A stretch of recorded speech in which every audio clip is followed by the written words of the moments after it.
Je sais pas si je vais être correcte pour continuer. L'alarme de feu a sonné juste 1 minute ou 2. Ça fait jamais ça. C'est extrêmement rare que ça se déclenche comme ça puis que ça s'arrête tout de suite. Fait que là, je ne sais pas si ça va recommencer puis si je vais devoir arrêter la caméra.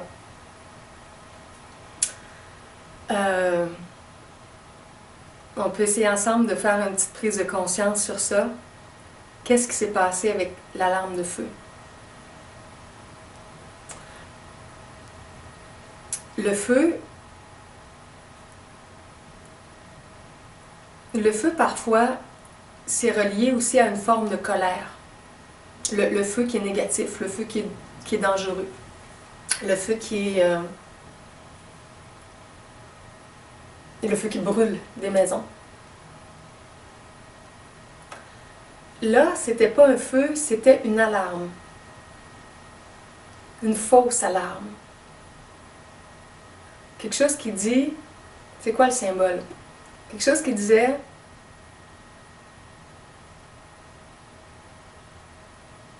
Il y a peut-être de la colère. On va vérifier s'il y a de la colère.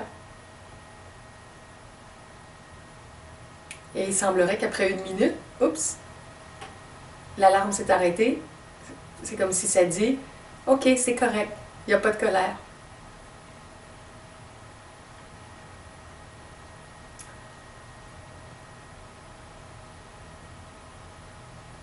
Pourquoi c'est arrivé là, au moment où je vous partageais ce que j'essaie de comprendre du combat qui existe entre le fait d'être dans une voie et des gens qui sont dans une autre voie, de se sentir en opposition, de ne pas être capable de s'aimer pleinement, de se juger parce qu'on sent qu'on n'est pas sur le même genre de route.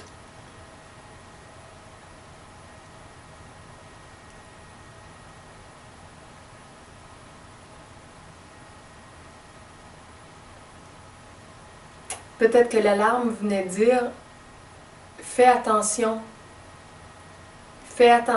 à la colère qui peut émerger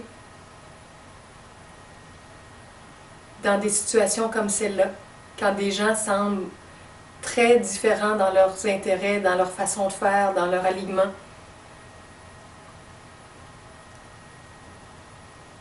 Mais l'alarme n'a pas duré très longtemps, donc c'est comme si elle me disait « C'est bien,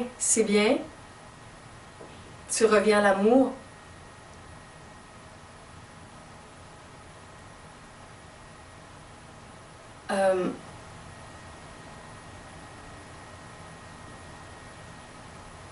Tel que je suis en ce moment, dans un état calme, accompagné de la présence spirituelle en moi, autour de moi,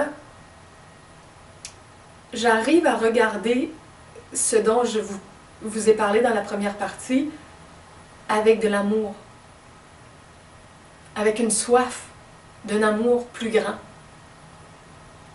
Mais ce que je sens, c'est que je ne suis pas toujours capable d'être comme ça. Puis quand je n'y arrive pas, à ce moment-là, je suis dans l'accusation, je suis dans le jugement, je suis dans la diminution de mon état d'amour.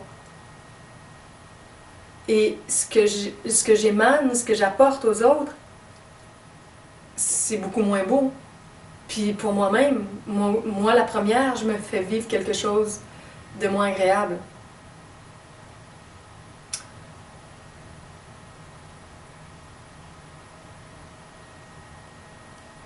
Alors, là, pour la deuxième partie de la vidéo, c'est ça que je voudrais emmener dans mon processus d'autothérapie, le comprendre plus loin. Et j'espère que ça sera utile aussi pour vous, parce que j'imagine que c'est des situations que vous vivez. On est tous confrontés dans nos vies parfois à sentir qu'il y a des gens qu'on rencontre qui sont dans un alignement, une façon d'être très différente de la nôtre. Et on les juge. Et on a l'impression que nous, on est bon, on est bien, on est correct, puis qu'eux sont pas aussi bons, sont pas aussi bien, sont pas dans une voie qui est aussi correcte. alors que toutes les voies existent. Le cours en miracle dit souvent que tout ce qui existe est neutre. C'est neutre dans le sens que c'est notre conscience qui lui donne un sens, qui lui donne une signification, qui fait émerger des émotions variées ou de l'amour dans ça. Parce que quoi que ce soit qui se vit, c'est neutre dans le sens que c'est une situation pour une expérience, pour un apprentissage. Quiconque vit quelque chose le vit parce qu'il a besoin de le vivre, parce qu'il est en train de découvrir quelque chose, il est en train de faire. Elle est en train de faire quelque chose pour se découvrir, devenir conscient qu'une expérience existe. Et nous, quand on juge ça, c'est comme si on vient dire « Tu n'as pas le droit de faire l'expérience que tu fais. Tu ne peux pas expérimenter ça. »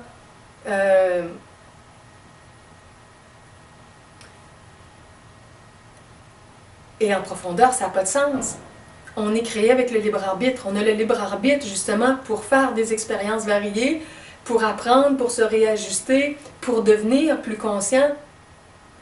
Là, ce qui montre, c'est que je crois que quand il y a un jugement d'une personne avec laquelle on a moins d'affinité, qu'on ne reconnaît pas vraiment sa façon d'être dans notre façon d'être, si le jugement embarque, c'est qu'il y a une peur. Parce que le contraire de l'amour, quand on n'est pas dans l'amour, qu'est-ce qu'on vit? C'est qu'on vit de la peur. Alors, pourquoi c'est si difficile quand il y a quelqu'un qui est sur un autre chemin que le nôtre? C'est que sa route nous fait peur, ses actions nous font peur. Et possiblement que c'est vrai des deux côtés. J'imagine les gens qui sont dans une vie avec un jardin très très privé et qui ne souhaitent pas pour l'instant avoir rien de l'ordre du communautaire, de la communauté plus grande, de l'engagement humanitaire ou du chemin spirituel plus partagé. Ces gens-là doivent avoir peur quelque part de moi ou des gens comme moi.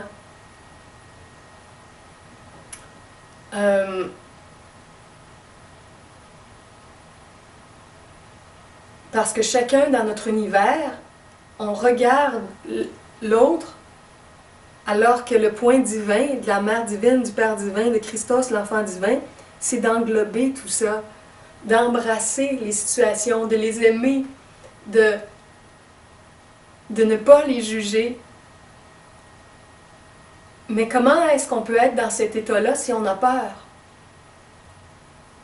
À partir du point de vue neutre, englobant, aimant, oui, on peut tout accepter. Mais quand on est sur la scène ou dans la grande pièce de théâtre de la vie, si on a peur d'un intervenant qui est dans un alignement, une direction différente de nous, évidemment qu'on va juger parce qu'on va se sentir menacé. Alors là,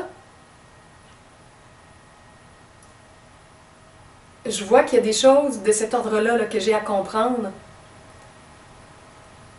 Si j'ai jugé mon ami et que je le juge encore par moment, c'est qu'il y a quelque chose qui me fait peur dans sa façon de vivre.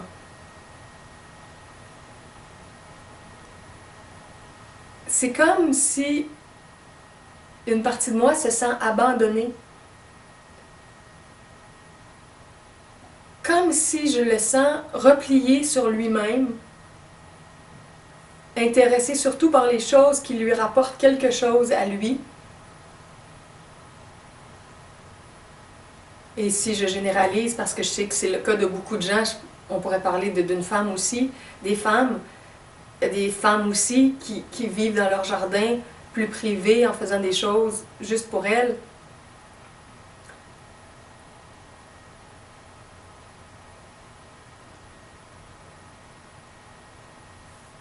c'est comme si, je sais pas, je me sens exclue. Et peut-être que lui ou elle, les gens qui me regardent dans mon monde, peut-être qu'eux aussi se sentent exclus parce qu'ils sentent qu'ils n'ont pas d'intérêt à participer à ce que j'essaie de mettre en place.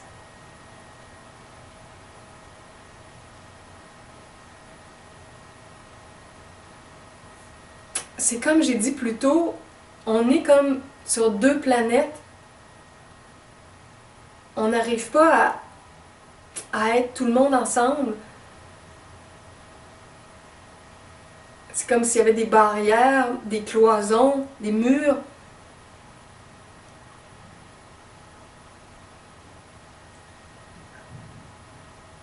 Mon Dieu, mon père, ma mère, qu'est-ce que j'ai à comprendre dans ça?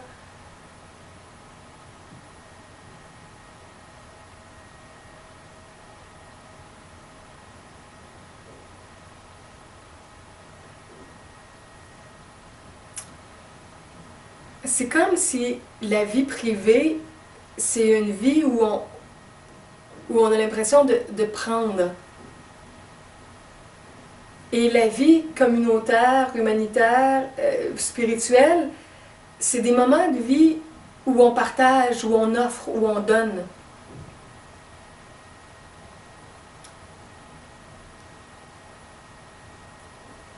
Quand j'observe les gens qui sont dans leur jardin très privé, j'ai comme l'impression qu'il n'y a rien qui me nourrit, que au niveau de mon âme, c'est vide.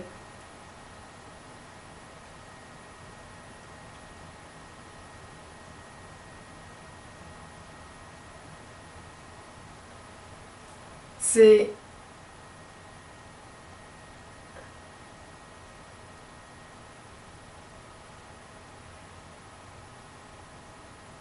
Qu'est-ce qui me fait peur dans ça?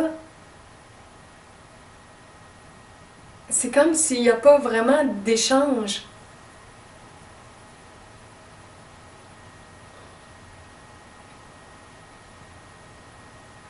Et de l'autre côté, quelqu'un qui est dans son jardin privé puis qui regarde tout ce qui est plus en communauté, possiblement qu'il aurait comme peur, je sais pas, d'être envahi, d'en avoir trop, de...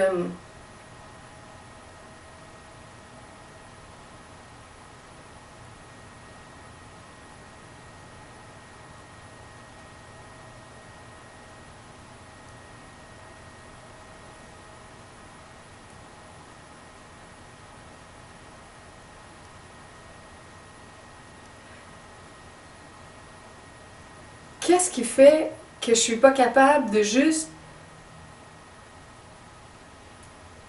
apprécier ce que je peux apprécier avec les gens qui sont plus dans un alignement comme le mien et laisser librement, sans jugement, les gens qui sont dans un autre alignement faire ce qu'ils veulent faire, vivre ce qu'ils veulent vivre. Il y a quelque chose dans mon inconscient qui a peur que ça m'affecte, que ça me blesse, que... Puis les autres aussi, de l'autre côté, doivent sentir la même chose. C'est sûrement réciproque.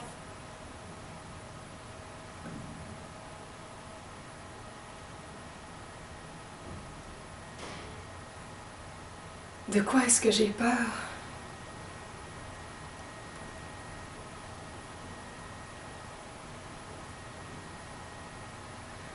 C'est comme si j'ai peur que le mouvement d'individualisme, de jardin privé, ça se généralise, puis que chacun soit fermé dans son petit monde, puis qu'on soit plus personne en groupe, en communauté, dans l'entraide.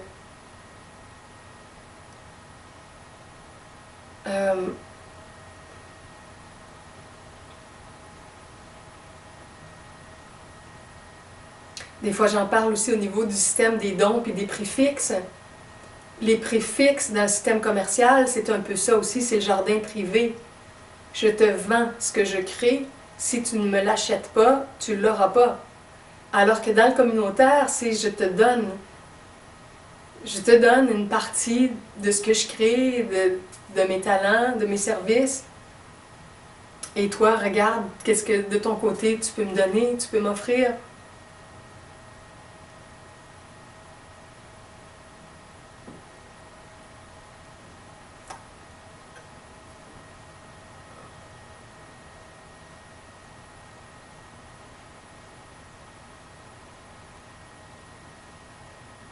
C'est comme si je n'arrive pas non plus à bien comprendre pourquoi des gens n'ont pas l'élan comme ça de vouloir offrir.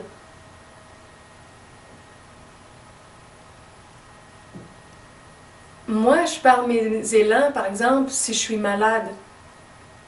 Si une journée que j'ai une grosse grippe, que je suis plus faible, ça arrive pas souvent, mais une fois de temps en temps, c'est sûr que ces journées-là, c'est pas ces journées-là que je vais faire une vidéo, c'est pas ces journées-là que je vais écrire un nouveau texte, c'est pas ces journées-là que je vais faire de la thérapie avec quelqu'un d'autre. Je vais peut-être en faire pour moi, mais pas avec d'autres.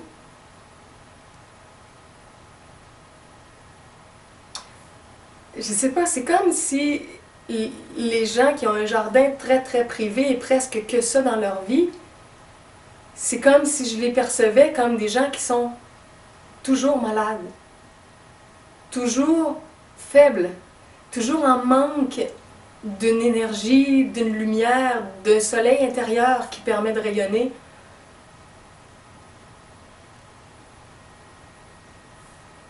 Possiblement parce qu'ils ne sont pas assez connectés. Parce que qu'est-ce qui nous donne cette énergie-là? C'est la connexion. C'est la connexion divine, c'est l'appel de cette force-là. L'énergie de la mère, du père, de l'enfant, de Christos, qu'on appelle, qu'on veut avec nous, qui nous fait devenir un peu tous enfants divins, mère divine, père divin, dans ce que l'on fait.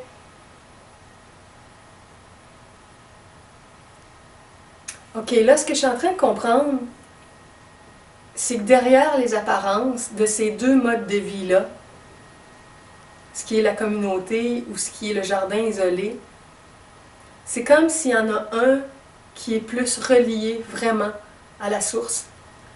Puis il y en a un qui est comme plus coupé. Fait que la nourriture intérieure qui est reçue est plus étroite et est en plus petite quantité. Et c'est sûr que si tu en as moins, pour toi-même, tu en as moins à partager.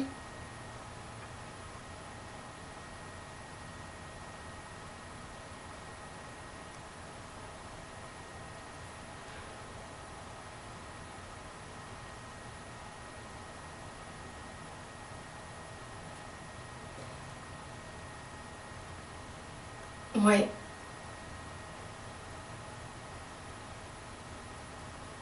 Peut-être que dans le fond, ce que je sens, une partie de ma peur avec ces gens-là qui ont un alignement différent du mien, c'est que je sens pas leur chemin de connexion à la source, comme je peux sentir le mien ou celui de d'autres personnes qui ont un chemin qui me ressemble davantage. Et je crois que ce qui me fait peur en eux, c'est ce que j'ai l'impression de percevoir de leur déconnexion, de leur éloignement, de leur décentrement du canal de lumière. Et peut-être que ces gens-là, à l'inverse, quand ils me regardent ou quand ils regardent des gens qui me ressemblent, ce qu'ils ressentent aussi, c'est toujours l'intérêt ou la préoccupation ou qu'on a vers cette connexion-là, qui, eux, pour l'instant, ne les intéresse pas. Parce que le jardin privé, c'est souvent un jardin où les gens disent « je suis capable tout seul ». Je vais y arriver par moi-même et regarder comme je suis bon, je suis bonne de faire ceci ou cela. Le jardin plus communautaire, humanitaire, spirituel, c'est plus un jardin où on demande au divin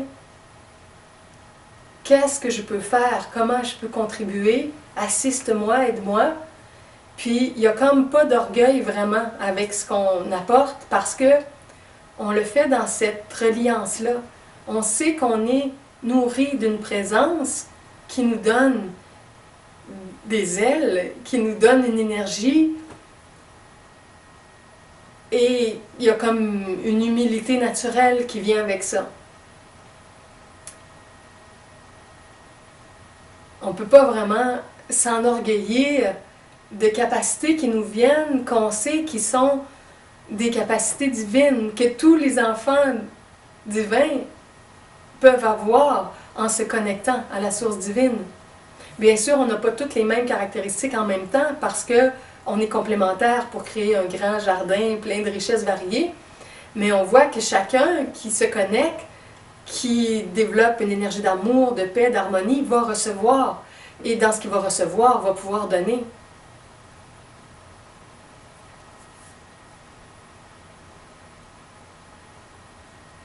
Alors, ce que je crois que je juge chez mon ami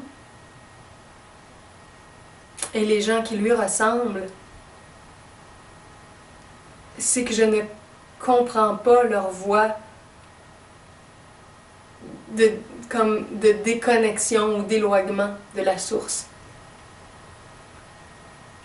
La façon dont ils sont un peu comme dans la parabole de l'enfant prodigue qui part à l'aventure. C'est comme s'ils font partie des gens qui, eux, sont partis faire leur voyage, puis ils ont leurs difficultés, puis ils font leurs choses plus seuls. Puis ils ne sont pas arrivés encore au bout de voir les limitations et la pénurie dans tout ça pour avoir le désir de revenir à la maison, à la grande famille universelle. Moi, je ne suis pas complètement revenue, mais je suis en chemin. Je suis en chemin intense et je sens, j'ai des présences subtiles et des présences physiques de gens qui sont en train de recréer aussi le sens de la famille universelle et qui sont dans une forme de partage. Et je m'intéresse à eux, à ce qu'ils font, même si on n'est pas des amis proches, qu'on ne se voit pas dans la vie privée. Je les suis par le web, leur site web, leurs vidéos.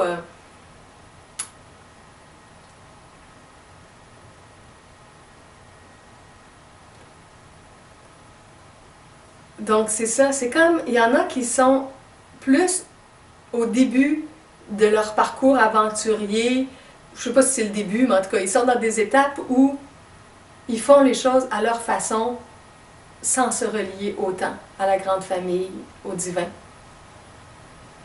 Et moi et d'autres, on ne cherche plus autant à faire les choses seuls comme ça, on veut les faire dans la grande communauté, dans un état d'unité plus grand.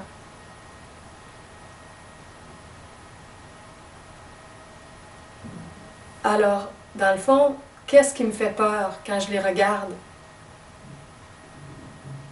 Je sais bien que je ne vais pas emprunter leur route et qu'eux ne vont pas emprunter la mienne. Ils n'en ont pas envie en ce moment.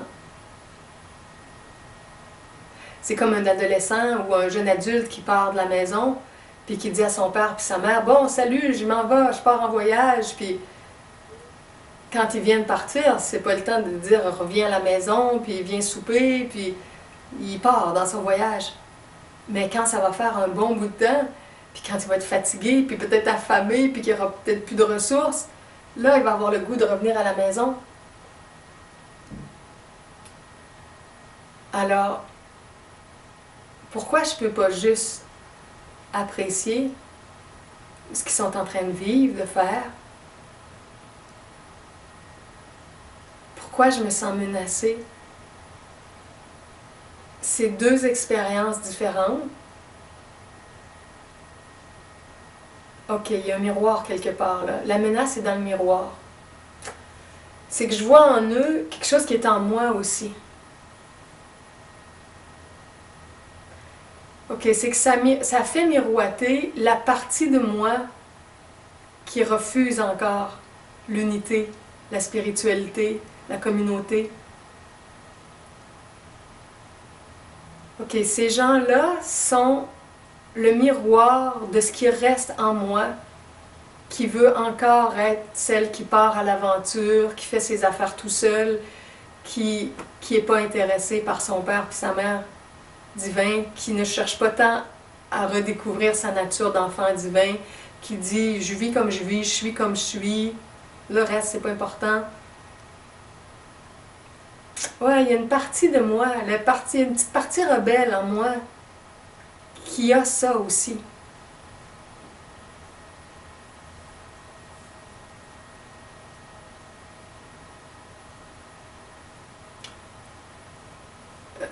Je vais donner un exemple qui me vient. C'est comme, mettons comme avec les drogues. Un ancien drogué, des fois, s'il recroise une personne qui se drogue encore, il va avoir peur que la personne l'attire dans le monde de la drogue, puis le pousse à en prendre à nouveau. Pourtant, s'il a vécu sa cure de désintoxication, s'il est dédrogué, il va se dire non, je peux rester, je vais rester sur ma voie parce que je sens qu'elle est plus saine, elle est meilleure pour ma santé, pour mon âme. Mais on peut sentir pareil la tentation d'aller vers un chemin différent, moi je dirais plus facile à court terme, plus souffrant à long terme.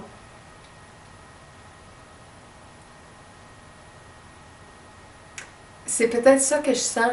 Chez ces gens-là, c'est comme si ils m'appellent un peu à délaisser mon univers spirituel. Et moi, à l'inverse, c'est comme si je les appelle à délaisser leur univers de grande individualité et de jardin privé pour venir vers le communautaire. On s'aimante mutuellement pour se tirer d'un univers à l'autre.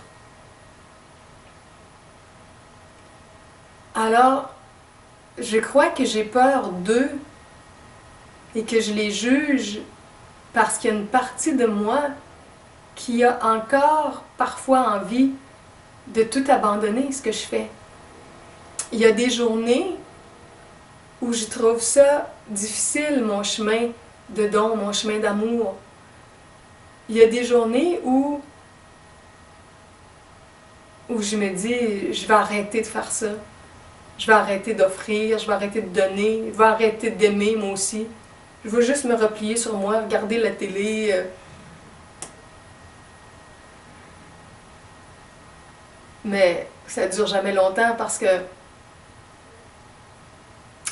quand je laisse pas couler l'amour autant à l'intérieur de moi, très rapidement, je me sens mal. Je me sens... C'est comme si je m'assèche, c'est comme si mon monde s'appauvrit. Je peux pas rester longtemps dans cet état-là.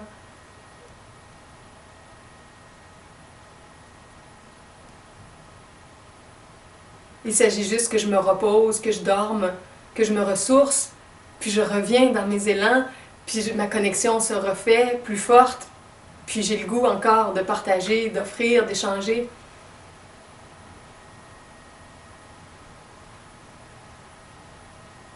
Donc, au fond de moi, je le sais que je vis dans un état, une présence, une chaleur, un soleil qui est tellement bon que je ne peux plus quitter cet état-là, du moins pas longtemps. Quelques minutes, quelques heures, à la limite d'une journée ou deux, mais pas longtemps. Mais ces gens-là que j'observe, eux, ne vivent pas dans cette chaleur-là, dans ce rayonnement-là, dans ce genre d'amour-là, qui donne spontanément. Mais ils s'en souviennent pas. Quand ça fait longtemps qu'on a oublié cette chaleur-là, cette lumière-là,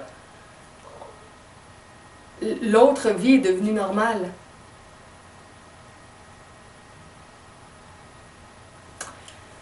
Quelque chose de pas complet parce que je peux pas vraiment avoir si peur qui m'attire dans leur univers, comme de reprendre cette drogue-là de l'individualité, dans le sens que je la connais, ma vie, je sais ce qu'elle m'apporte. C'est pas tout à fait juste de dire que j'ai peur de replonger dans leur monde.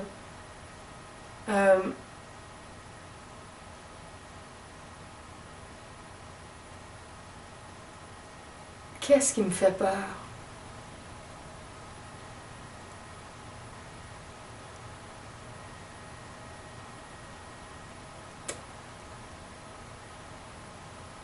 Mon Dieu, aide-moi à trouver la racine qui est dans ça.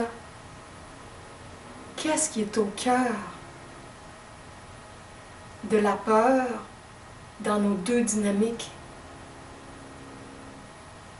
Qu'est-ce que je vois pas dans ça encore, que je sens pas?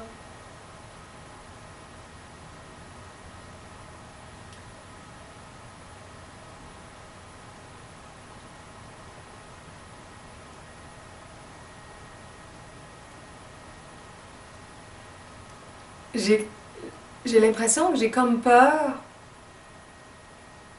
de rembarquer un peu dans l'illusion de la densité. Je crois que les gens qui sont dans leur jardin privé ont une vie plus matérielle, matérialiste.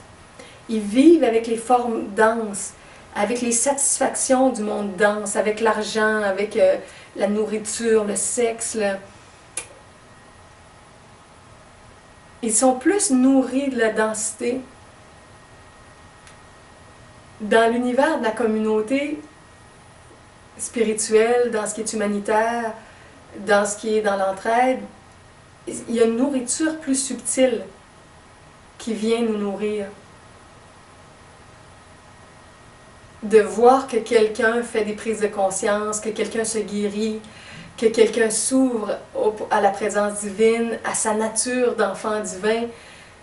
Tout ça, c'est une joie, un bonheur, mais c'est plus subtil. C'est pas aussi dense que des satisfactions matérielles.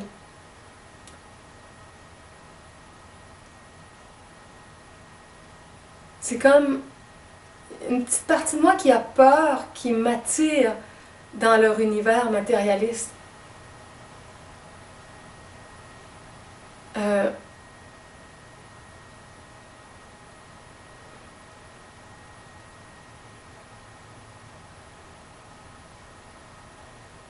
Je dirais presque dans le sommeil. Parce que pour moi, c'est un sommeil de la conscience. Je me sens plus éveillée quand j'ai le goût de donner, quand j'ai le goût d'aimer, quand j'ai le goût de partager, quand je sens que j'ai le cœur ouvert. Il y a quelque chose de beaucoup plus beau,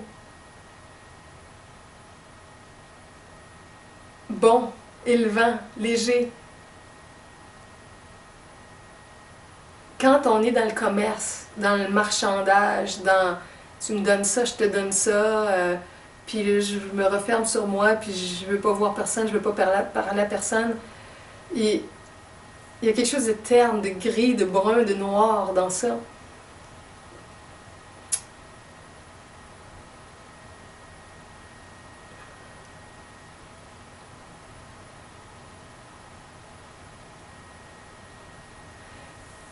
Je crois que c'est comme si je me sentais rejetée quelque part.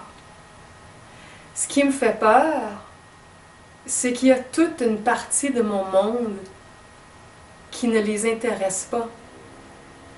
Oui, oui, il y a quelque chose d'important dans ça.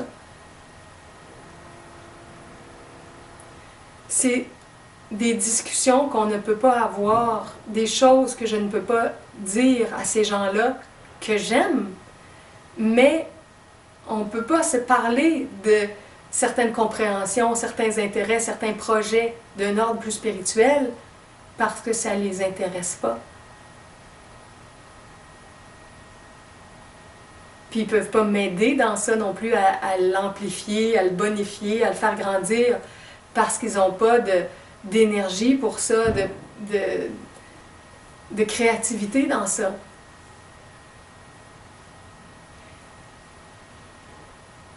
Donc, c'est ça, je me sens rejetée. Je me sens...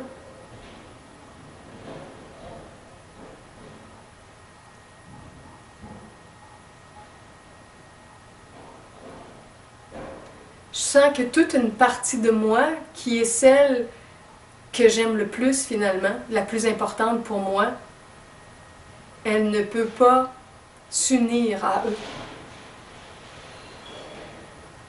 Je dis à des gens de ma famille, en essayant de leur expliquer pourquoi je ne voulais pas participer à certaines fêtes, certaines activités, Puis je leur disais, je peux faire les activités que vous faites qui sont d'un ordre plus matériel. Je les fais souvent, mais toute l'autre partie de moi qui est plus spirituelle, je ne peux pas l'amener dans cette fête-là, dans cette rencontre-là de famille ou d'amis, parce que les gens ne sont pas intéressés par ça.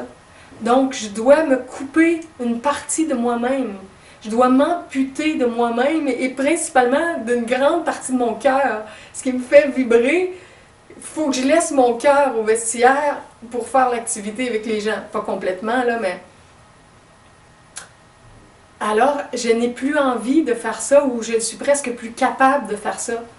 J'aime mieux ne pas être présente à des occasions en famille ou en amitié et voir moins de gens, avoir moins d'occasions de partage, puis souvent que ce soit juste avec une, deux personnes à la fois, des fois trois, quatre, mais que quand on partage, on peut parler des vraies choses, tout est vrai, mais en tout cas de ce qui est plus important pour moi dans ma vie.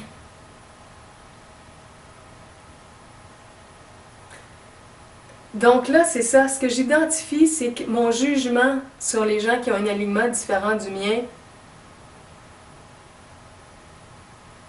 quelque part, c'est parce que je sens mon univers spirituel rejeté de leur part. Mais en même temps, je sens qu'ils peuvent sentir quelque chose de semblable. Ils peuvent sentir que certains de leurs intérêts plus privés, commerciaux, ne m'intéressent pas. Compétitifs même.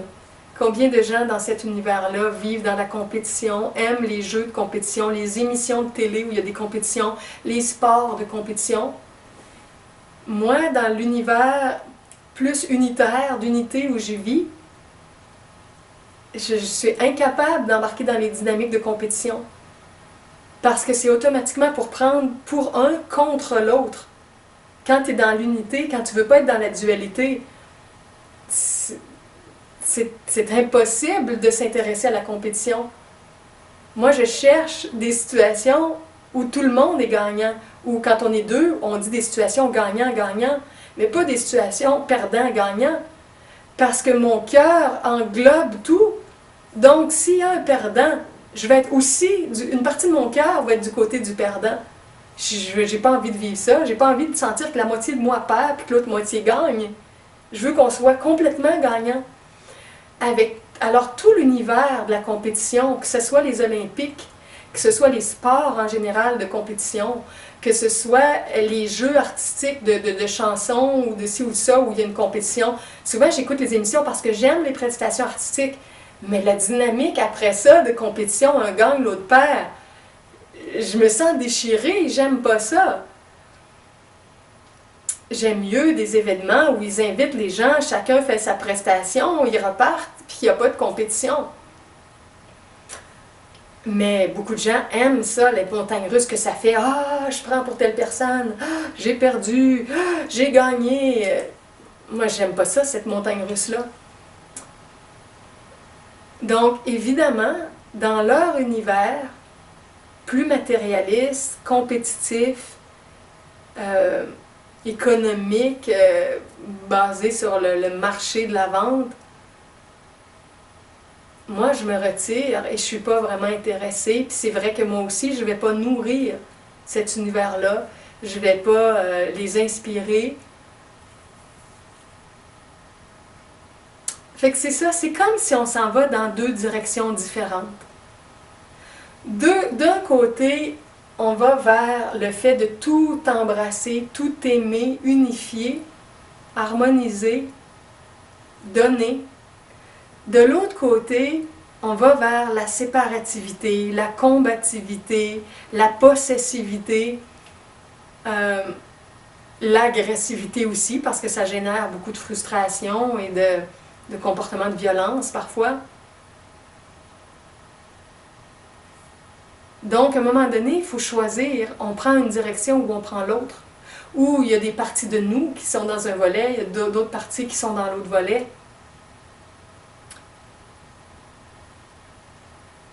Alors c'est ça, c'est que là je réalise vraiment que dans notre monde et dans plein de mondes qui existent, si le monde n'a pas encore ascensionné dans des vibrations assez hautes, c'est ce monde de dualité-là. Ce monde où il y a des grandes différences et où il y a des gens qui sont plus dans le cheminement de réalignement, de recentrement vers le divin, vers la source, et les autres qui sont vers l'éloignement, l'expérience que ça fait de s'organiser seul et de se mettre dans un jardin d'isolation, de compétition, de démonstration de qui est le plus fort, le meilleur. Alors les deux chemins existent. Puis le chemin de l'un fait peur aux autres parce que c'est l'inverse. Alors ouais, ça va être de trouver comment arriver à ne pas avoir peur dans cette confrontation-là. Comment ne pas se sentir menacé alors qu'au fond, on a vraiment l'impression que l'autre groupe nous tire à l'inverse de là où on veut aller, de ce qu'on veut faire. Mais en profondeur, personne ne peut nous amener là où on ne veut pas aller. Comme avec mon expérience, mon exemple de la drogue. S'il y a quelqu'un qui nous propose une cigarette ou un joint de marijuana ou de la cocaïne ou de l'ecstasy ou de l'alcool à plus ou moins grande quantité,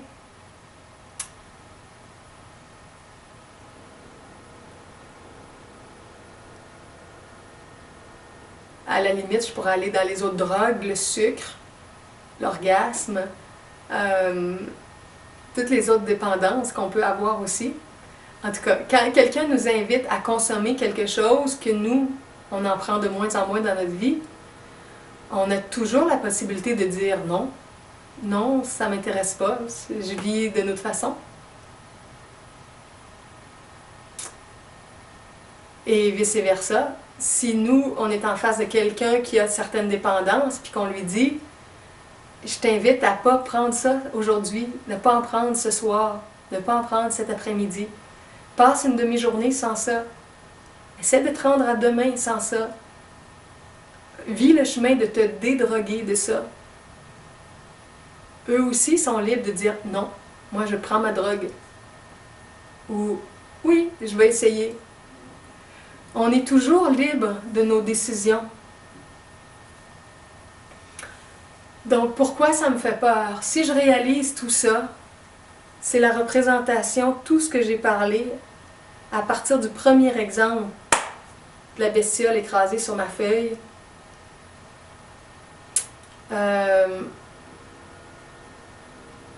Je dois rajouter un détail, par exemple, la vie a bien fait les choses parce que quand ça a été écrasé sur ma feuille, c'est écrasé sur une partie qui était à côté de tous les mots que j'avais mis, dans un petit espace blanc.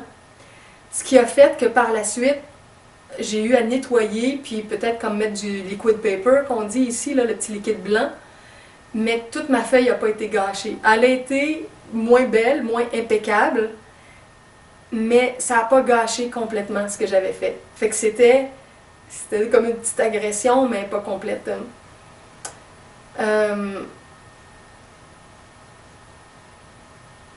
Qu'est-ce que j'étais en train de dire? Ok, à partir de cet exemple-là, j'ai reconnu on vivait dans des orientations de vie différentes et qu'il y avait du jugement de l'un envers l'autre de différentes façons et que ça représente des groupes de gens dans l'humanité qui vivent dans deux types de vie différents et que parfois on a peur, on se sent rejeté de l'un et de l'autre, mais qu'on est toujours libre de choisir dans quel camp on veut vivre. Et là, ça me rappelle l'histoire d'Abraham dans le courant de la loi d'attraction. Ça, c'est mon site everyoneweb.fr/Abraham avec Esther X. Avant, elle était avec Jerry, son mari, mais Jerry est désincarné, il est sur les autres plans maintenant. Alors, Esther canalise les messages du groupe Abraham. Et à plusieurs reprises dans leurs enseignements, ils reviennent, je l'ai lu souvent dans les livres traduits en français, ils comparent notre vie à une recette. C'est comme si on fait une recette de cuisine puis qu'on met des ingrédients dans notre recette. Puis les autres éléments de la vie qui nous intéressent moins, c'est comme des ingrédients qu'on ne veut pas mettre dans notre recette. Puis disons qu'on prendrait l'exemple du tabasco. Le tabasco qui est très fort comme pour assaisonner, la petite sauce rouge. Moi par exemple, je trouve ça trop fort. Je ne mets jamais de tabasco dans ce que je mange. Il y a des gens qui en mettent régulièrement, puis même c'est pas assez fort. Ils rajoutent d'autres sortes de sauces rouges encore plus épicées, plus piquantes. Tout est relatif, hein, selon nos goûts, nos habitudes. Donc, ce qu'Abraham raconte, c'est que les gens lui disent, en posant des questions pour être aidés, ils disent, je fais ma recette, mais je vois que dans la cuisine, dans les ingrédients, il existe du tabasco. Et je voudrais que le tabasco soit éliminé de ma cuisine. Et Abraham répond, t'as pas besoin de souhaiter que le tabasco soit éliminé de la cuisine. T'as juste à ne pas le prendre et ne pas en mettre dans ta recette. C'est tout. Tous les ingrédients existent dans la vie, dans l'univers, dans notre grand jardin collectif. Et on choisit ce qu'on veut bien mettre dans notre plus petit jardin, dans notre recette. Et ça permet aux êtres de se concocter des recettes variées, différentes. Ça permet de la diversité. Mais nous, on revient souvent avec ça. J'aimerais mieux que le tabasco ne soit pas dans la cuisine. J'aimerais mieux qu'il n'existe pas. Parce que moi, je n'aime pas ça. Parce que moi, je n'en veux pas dans ma recette. Je n'en voudrais pas. Mais il y a d'autres âmes qui aiment ça, qui ont besoin d'y goûter, qui ont besoin de faire cette expérience-là. Donc, c'est de permettre les différences en sachant qu'on est toujours maître de nos recettes, de nos choix de vie.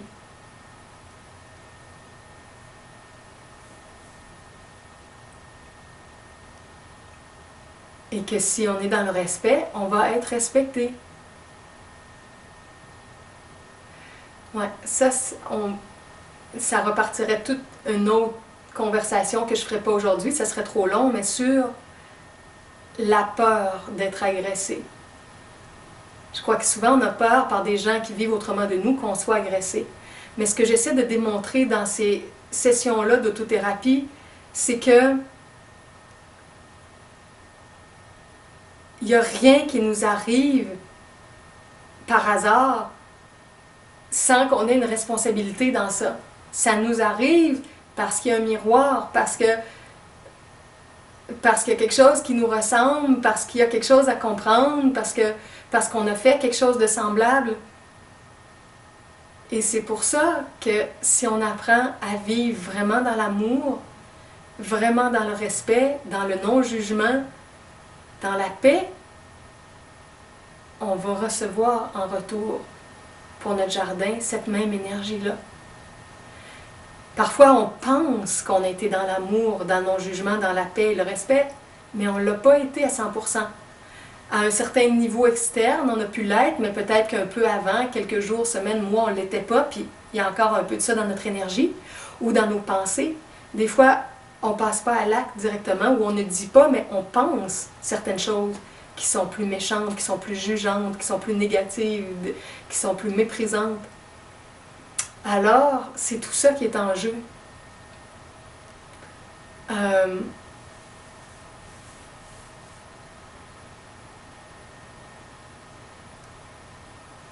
Comment réaliser vraiment que tout ça peut exister dans la différence et qu'on n'a pas à se sentir menacé, à développer la peur, juste accepter que c'est neutre dans le sens que chacun prend les ingrédients qu'il veut et que pour nous, il va nous arriver que ce qui est en accord vraiment avec notre véritable énergie.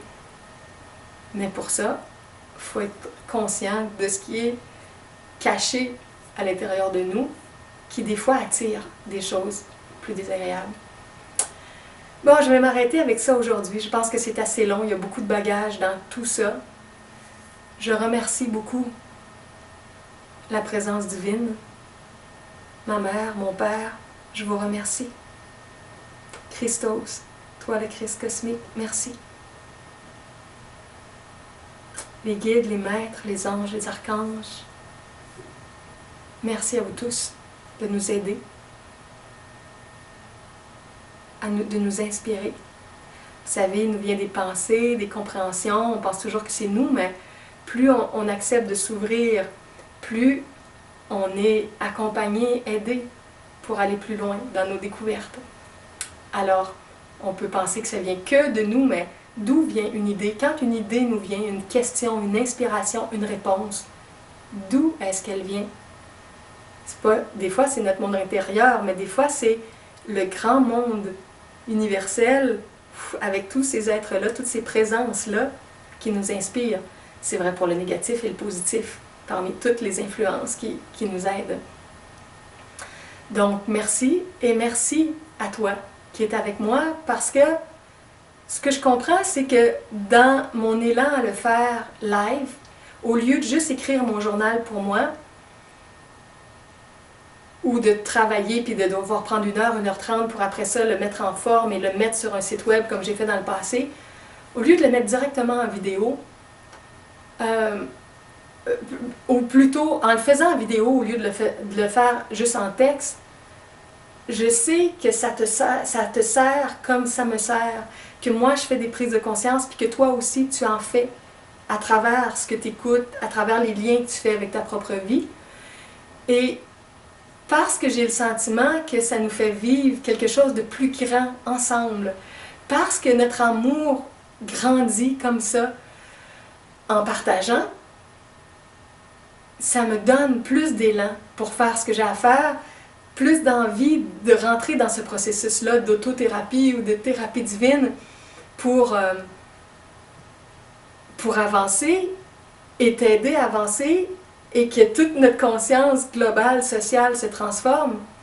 Alors, merci d'être avec moi, d'écouter, d'avoir écouté cette vidéo-là ou d'en écouter d'autres, que ce soit de moi ou de d'autres personnes qui sont aussi dans le domaine de la psychologie, de la spiritualité, de la croissance personnelle, de l'éveil.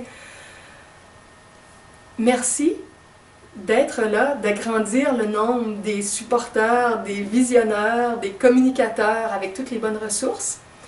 Et ensemble, vraiment, on fait une équipe, une super équipe. Puis on est en train de faire des nouvelles découvertes qui changent tout l'état global de notre mental, du mental collectif de la Terre, et qui changent l'astral, le corps émotionnel de la Terre, et qui change le corps causal, son corps de créativité de la Terre, et qui change l'âme de la Terre et l'esprit de notre Terre. Donc, on contribue ensemble à élargir les horizons de plus en plus et à mettre de la conscience, de l'amour, de la joie, de la paix dans tout ça.